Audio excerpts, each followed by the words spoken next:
जय हिंद।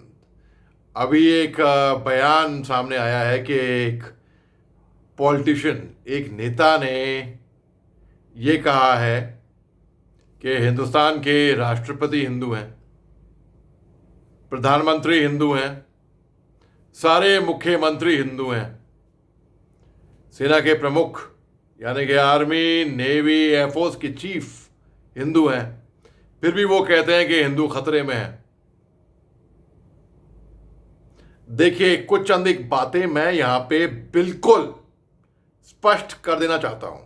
पहली बात तो, सेना का नाम अपनी गंदी जबान से आप ना निकालिए प्लीज।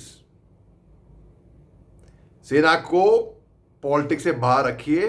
बहुत ही ज्यादा क्लीन और ए पॉलिटिकल ऑर्गेनाइजेशन है। दूसरी बात कि ऑफिसर मेस, चाहे ऑफिसर मेस आर्मी का हो, नेवी का हो, चाहे एयरफोर्स का हो, वहां पे दो बातें तो हम बिल्कुल बाहर रखते हैं, हम अंदर डिस्कस करते ही नहीं है।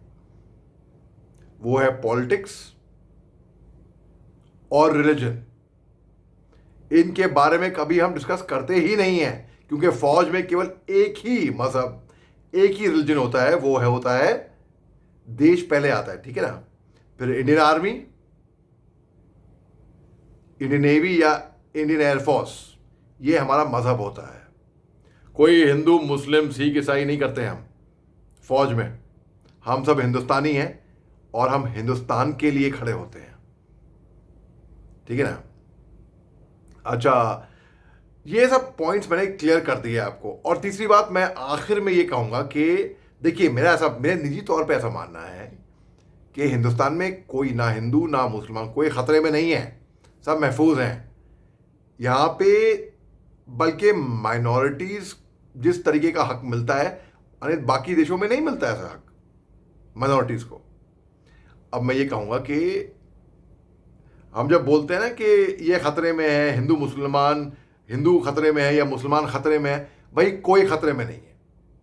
मैं कहता हूं कोई खतरे में नहीं है। हम सब इस देश में इतने ही खतरे में हैं या इतने ही महफूज हैं जितने हम सब हैं, एक आम नागरिक की तरह, ठीक है ना। तो ये भ्रम, ये जो है कि ये खतरे में है, वो खतरे में है, उस पर आप बात मत करिए। मगर सबसे अहम बात ये है, मैं ये कहना चाहता हूं कि फौज को पॉलिटिक्स से जितना दूर रखा जाए उतना ही अच्छा है, हमारे देश के लिए भी, और सबकी भलाई इसी में ही है।